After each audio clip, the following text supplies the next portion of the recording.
In the world of marketing, there is probably no greater exemplar of effectiveness than Gillette.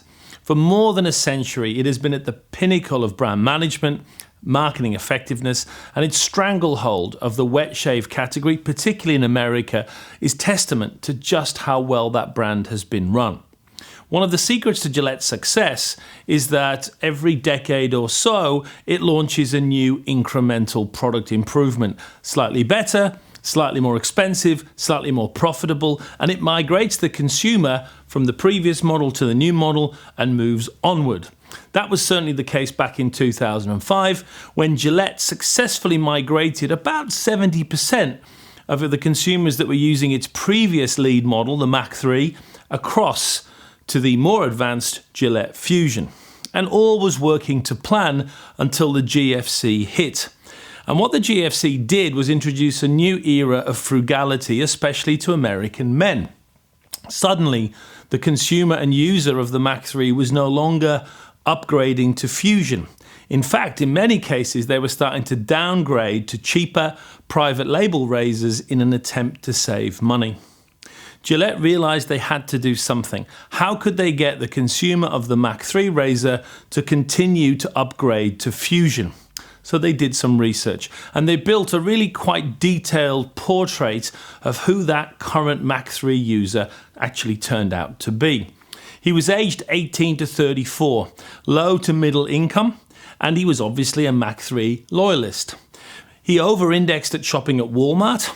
He over-indexed at enjoying and watching professional sports, and also at playing video games. And there was some clear attitudinal and behavioral metrics that also built more color into this portrait. He is not dissatisfied with his Mach 3. He doesn't love it, but he sees nothing wrong with it. He believes that good enough is good enough when it comes to razor blades. He expects razor upgrades to be costly and probably not to be worthwhile. And he frankly is always in refill mode when he goes into the store. He has his brand Mach 3, he's looking for the cartridges, he's not considering any form of change. His partner buys his blades about 40% of the time, and she doesn't want to interrupt the status quo, though she would consider buying something as a present for him every now and again. And ultimately, he's happy with where he is. So this was the challenge that Gillette faced. How do we get this man to upgrade and spend more on his razor? So the strategy: convert Mach 3 users to Fusion. The target, this 18 to 35-year-old Walmart shopping Mach 3 user. The position: look their best, play their best. The idea of tying into sports and video games a link back to Gillette. And the objectives: well, overall there was a 3-stage plan.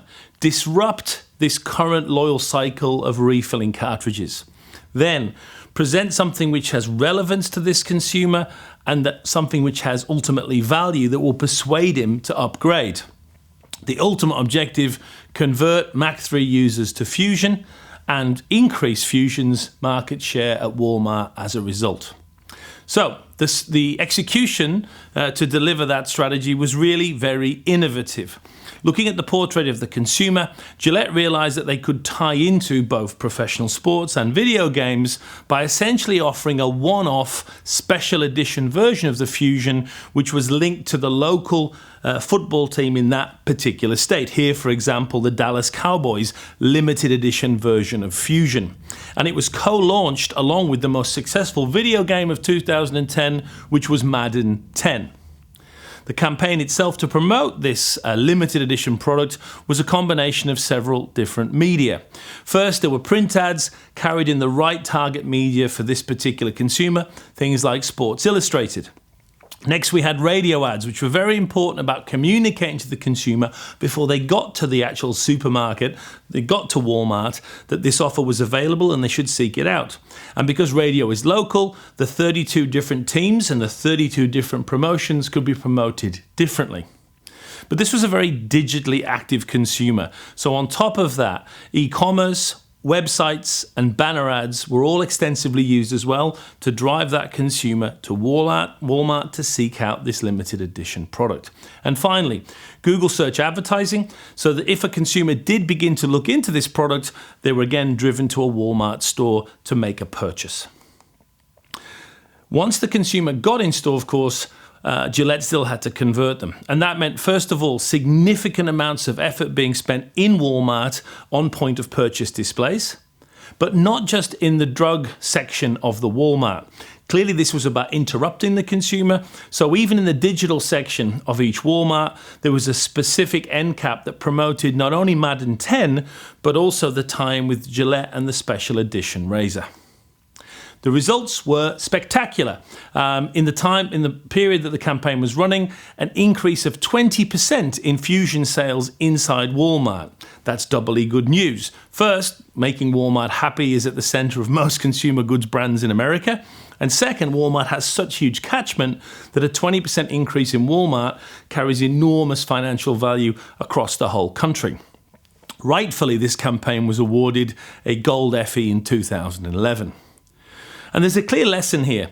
You must understand the market and the segments within it, but then clearly, as Gillette did with their Madden tie-in, they also targeted a very, very specific market segment.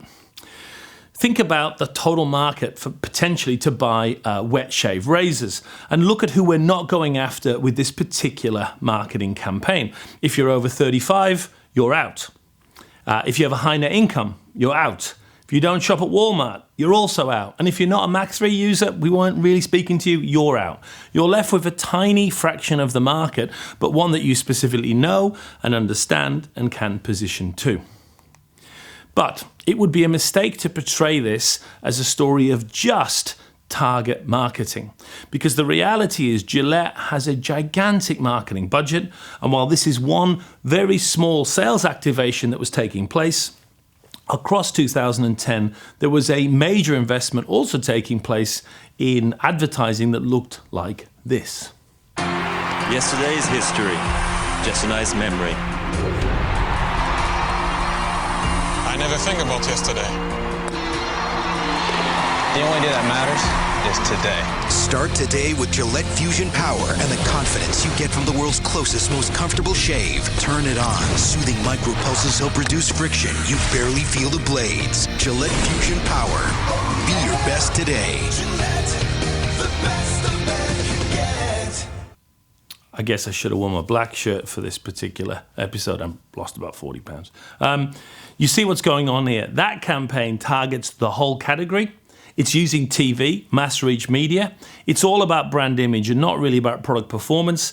And it's a long-term campaign. That's the latest variant in a campaign that's been running for almost a decade. What you see here is the power of both mass marketing and target marketing combined. Too often marketers get drawn into a debate about should we target everyone, should we go after a smaller segment? The answer is, of course, you should go after both. And you should do multiple target marketing campaigns, not just the Madden campaign. At the same time in 2010, Gillette were also running campaigns to encourage Fusion users to shave their body to drive usage and to change their cartridges in order to, again, drive increased purchase. Lots of small targeted campaigns matched with a much broader, longer-term, mass-marketed campaign. And the research is very clear. Again, the godfathers of effectiveness, Field and Binet, have proven this again and again with data. When you go for short-term campaigns, you can target existing customer segments, you can go after new customers, or you can go after everyone. The data is clear. You should go after target segments. You should be targeted for the best return. But when you go after longer-term brand-building campaigns, the best response you're going to get is to go after everyone in the market and literally target the whole category. The lesson should be clear from the Gillette campaign. Too often we get caught up in this debate between should we target or should we go after mass marketing. The answer is you should go after both.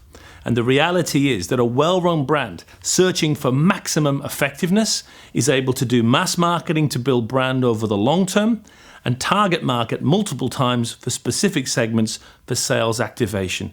You need a bit of both. Visit the Effie's website for a database of all their amazing case studies. And come to Marketing Week for more videos in this series and information on the mini MBA in marketing.